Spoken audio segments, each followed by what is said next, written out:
Hello and welcome to my knitting podcast. My name is Irma and you can find me on YouTube, Ravelry and Instagram as Wolwerkjes, and you can also visit my website wolwerkjes.com. So, just let's get started. For everybody new, I talk here about all the things I make, mostly knitting, and I hope you enjoy watching this. First I always show the thing I'm wearing if it includes something handmade. So I will just stand up and I post pictures on Instagram already, and I will just hop on the couch. This is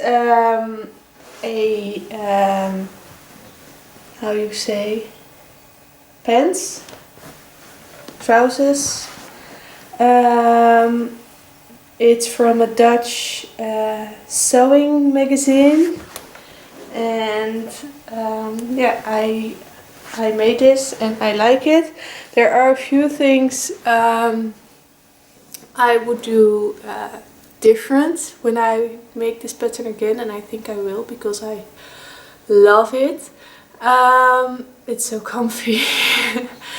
The first thing I already changed is that I put in an invisible zipper instead of a visible zipper, just because I like that more. So that's an alteration I already made.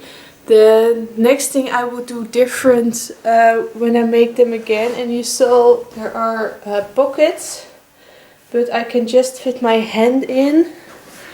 And I'm not able to put my phone in there, for example, so I think I will make the pockets a little bit deeper. And another thing, and that depends on the fabric you use, I use viscose, and it's really thin and flowy, and that's what I really like about these trousers. But the waistband, they tell you to only put an extra layer of support. I don't know the English term, but we say vliseline.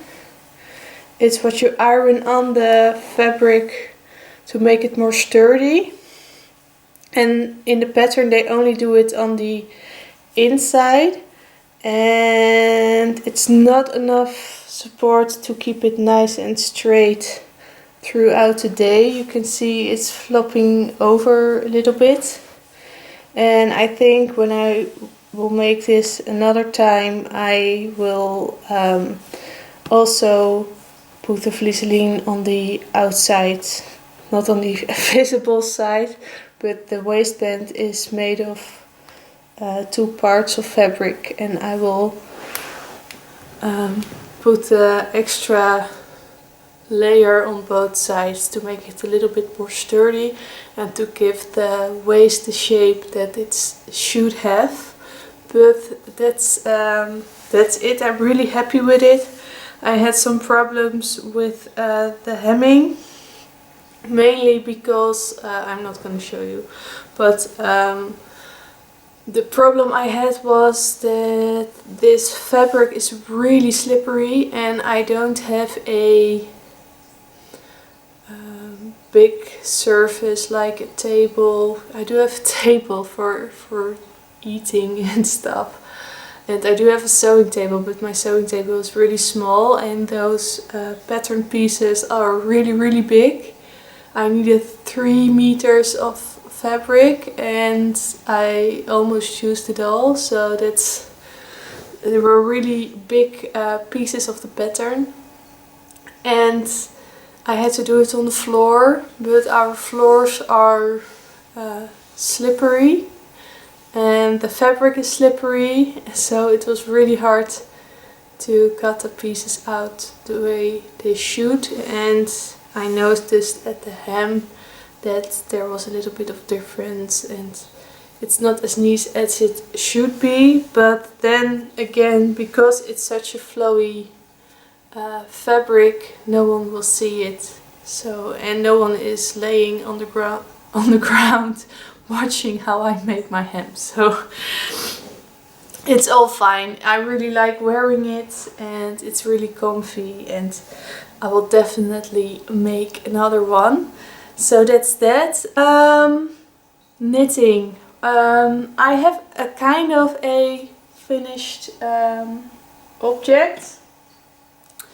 It's the thing that wasn't really finished last time I recorded, and it are the sleeves of the bolero I tried to make. I will take this off and I will show you. And now these are just sleeves I can put on when it's a little bit more chilly. In the evenings, for example, they slouch down. I don't mind. I think with a shawl it's the perfect combination to be a little bit more cozy. Definitely not a perfect beautiful pattern or something like that, but they do what they should do, and I think I will use these more than I did use the scarf I made out of this yarn a few years back. So I think that's a good thing. So that's the only finished object I have. I do have some works in progress. I will say up front that a lot of my knitting time went into a test knit I'm doing. I can't say anything about it. I told you last week. Just I can do like this, like I've been knitting on it. That's all I can show. It's a nice pattern, it's fun to do. As I said, I can't say anything about it. The only thing I can say is that the deadline is somewhere at the end of July, and that I think I'm going to make the deadline quite okay, and that I will be able to knit other things around it, but not as much as I used to do. So that's my first work in progress.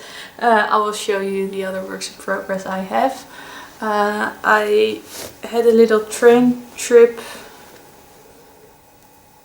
somewhere the last few days, and I took that opportunity to knit on my sock, and I went back to these socks instead of the Regia socks I'm also knitting. This is yarn I dyed myself. I did an intentional micro stripe, but I talked about this a few episodes back. I did some research on the internet, and the information I got wasn't right, so I used this information for my calculations, and because that information wasn't right, my calculations didn't fit what I wanted to do. So I will make another attempt, but I still really like how it's working out. Of course you see a change over here and over here because I made a heel flap. If you don't want your repeats to be messed up, you do an afterthought heel. That's with every yarn you ever knit socks with. If you don't want the repeat of your yarn to be interrupted, you have to do an afterthought heel or use contrasting yarn for your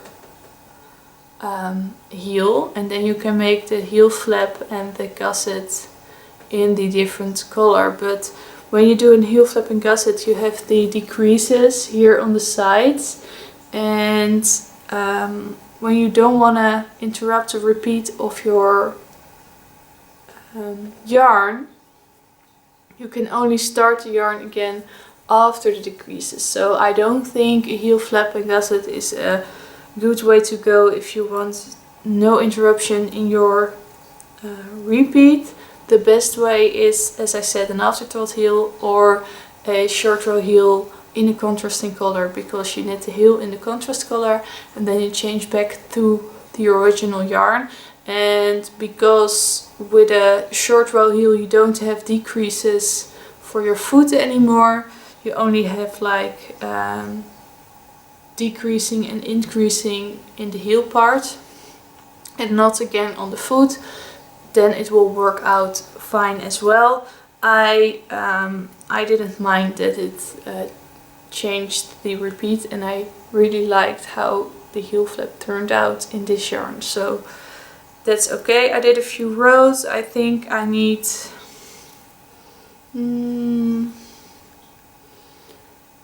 I think I'm halfway through the feet, maybe even a little bit more, and then the first of these socks will be finished. I did not knit on my other pair of socks, not going to show it, I haven't done a thing on it. That's just what happens sometimes. Usually I have only one pair of socks on the needles, but because I wanted to try this technique with the dyeing, I chose to cast on another sock. I don't think I will do that again, knitting 2 pairs of socks at the same time, because I don't finish them. So when those pairs of socks are both finished, I will cast on just 1 pair of sock at a time. I promise, and I'm intending to keep that promise. Okay, another work in progress is not that much.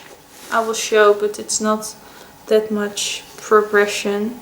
I need a little bit more on the jumper for my husband, and I'm still in the ribbed section at the bottom. It's growing slowly, but I think it's going to be really nice, and maybe I will put a little bit more work on this in this week. Maybe. We will see. It's something I don't know.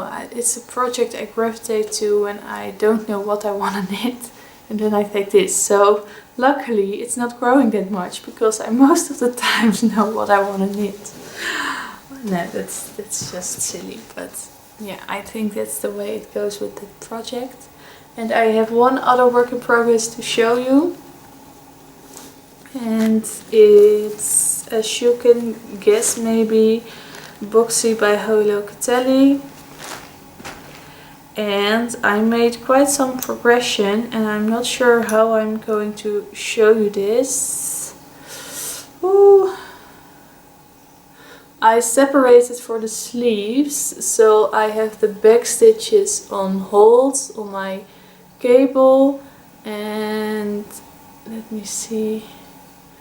I started the front and I made a little bit of progress there, and you can see, only can see now how really big this will be. I'm making the 4th size, I think, and yeah, it will be a really big piece, but it is really drapey yarn, and I used quite a loose stitch, so it will be really nice to wear. I think it won't be bulky, it won't be too big like, oh, there's a sweater coming, where's the girl? No, I think it will be fine in that way. I still really enjoy working with this color. I hand dyed it myself. There is, I think, still some left in the shop, and I will definitely dye up this color another time again.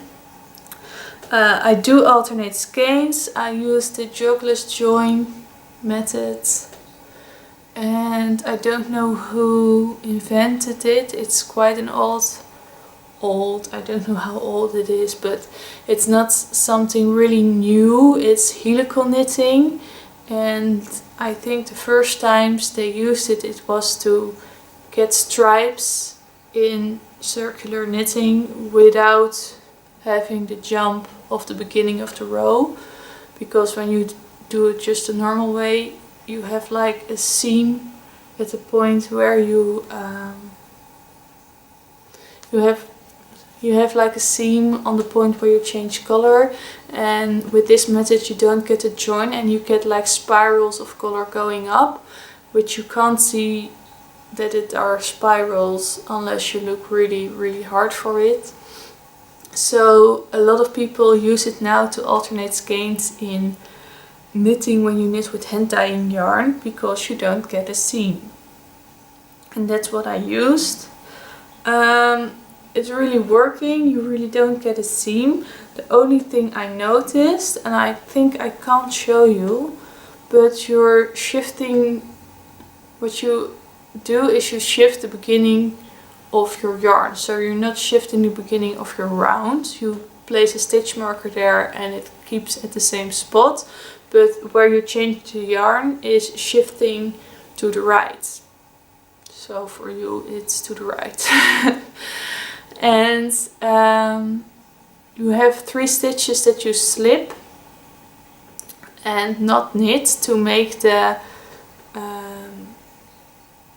that's how you don't get the seam. You can, when you Google helical knitting or jogless join knitting on YouTube, you will get videos and they will explain it a lot better than I do. But what you get is that you slip 3 stitches and then you start knitting with the other yarn again. And I noticed that with the slipping of these stitches I tend to either keep them too loose or tuck them on too tight, and when you have them too tight you get like a line going diagonal through your knitting, which is when you fiddle a little bit on your stitches, and I think with blocking it's okay, but I personally have to be careful about that, because the whole point is getting no seam, so getting a diagonal seam is not what I wanted. But I think the yarn is working out really nice in that way.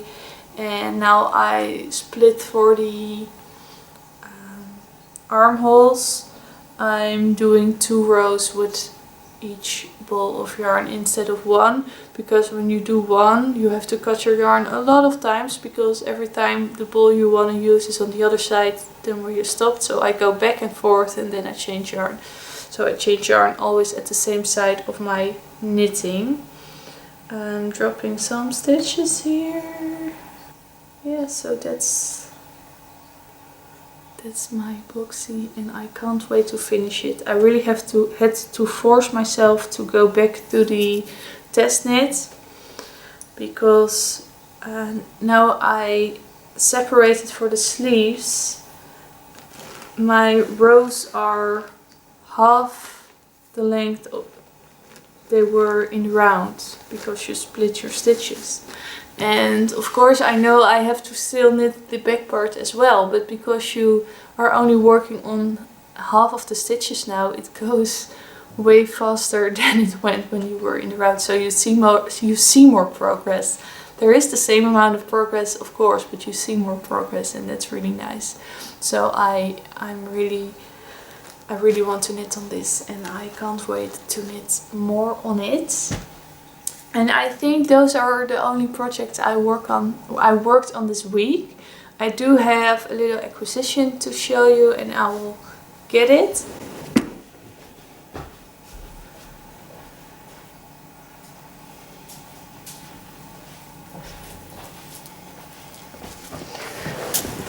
It's not like a really big acquisition or something, but I finally chose a pattern, and I will take out the yarn for you. I had a few skeins of yarn I had laying around, and I really wanted to have a project for them, and for one I finally found a project.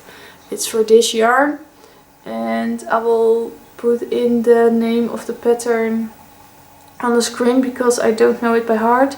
It's a free pattern on Ravelry. It's a lace shawl, and they say you can do it from 800 meters of lace yarn and 1 skein of lace yarn, is 800 meters. So it should be possible to knit it from this yarn. I really hope so, because the most interesting part is at the border. So I don't want to skip the border. And yeah, it would be really, really not funny if it turns out I didn't have enough. But we will see. I don't know if it's showing up, but there are really a lot of light pastel colors in this yarn. It's a single ply. You can see that it's pilling already because it's been handled quite much. It's moved around the house for quite a few times. So I hope that doesn't show up in the knitting as much. And the pattern I'm going to use is with beads, and I first thought I wanted to brighten up this color, so go for a really bold pink or something, or there's also blue in there, like a really bright color. But the shop where I went for the beads didn't have enough of those colors to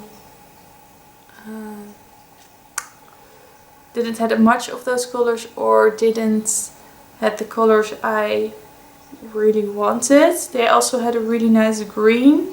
Maybe I should have gone for the green, but what I chose is a really pale pink. And the reason I chose the pale is because I think it will be enough to make the interest of the shawl. So there's like there will be like a sparkle in the shawl, and I think that's enough to brighten it up instead of going for a really bold color, because the danger of going for a really bold color with this one is that it mutes out all the other colors that are in here, and I think it's nice that there are so much colors in the yarn, and I want them to show and not hide them behind a bold color. So that's why I chose the light pink.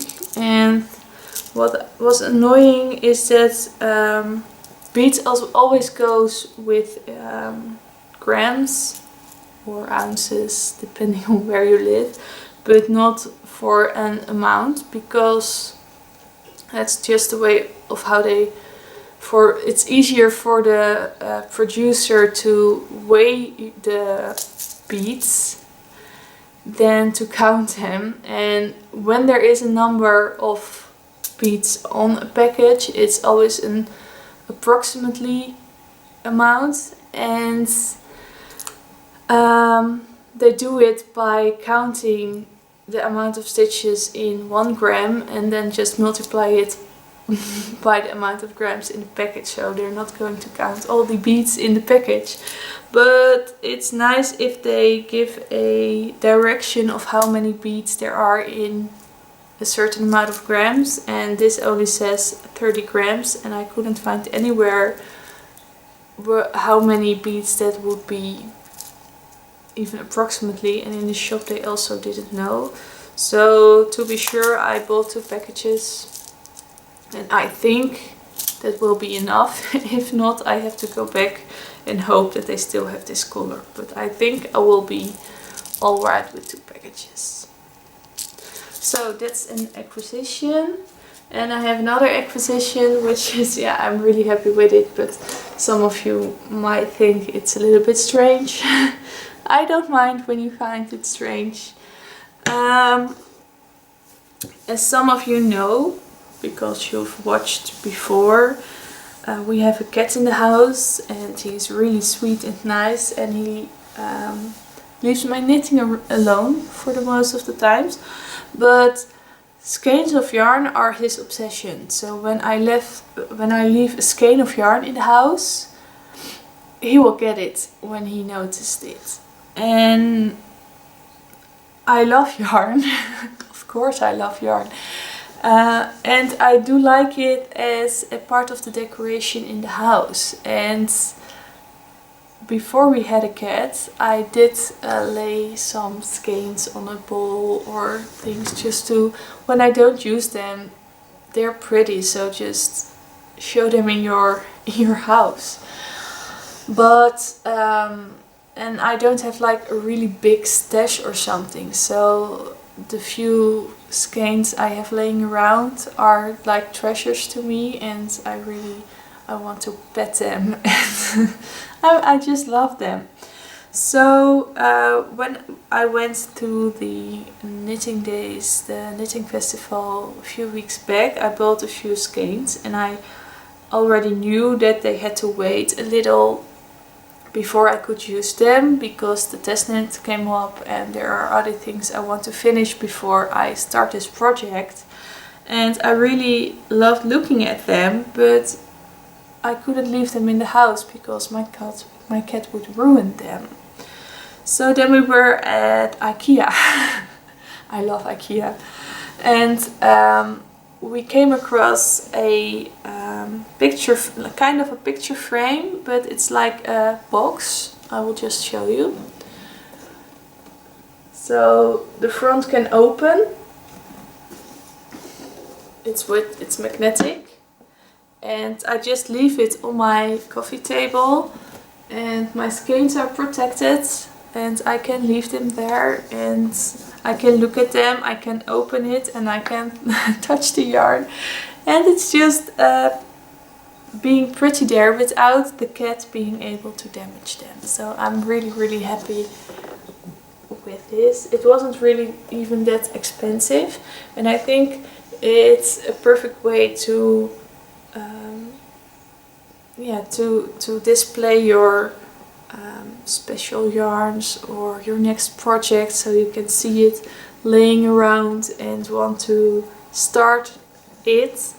And I think it's really fun, and even my husband was like, "Ooh, it's really nice that they are visible in the house now." So it was really sweet of him to say.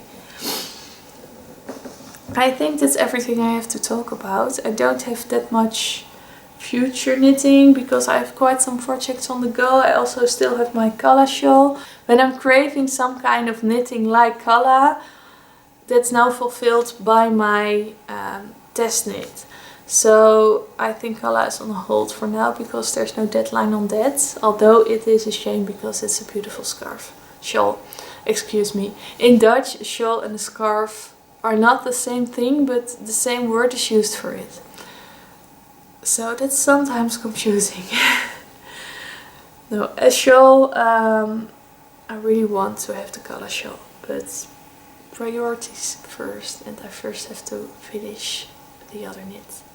So that's that. I hope you enjoyed it. I think it's a shorter episode than normal, but that's just fine, and I explained to you why that is.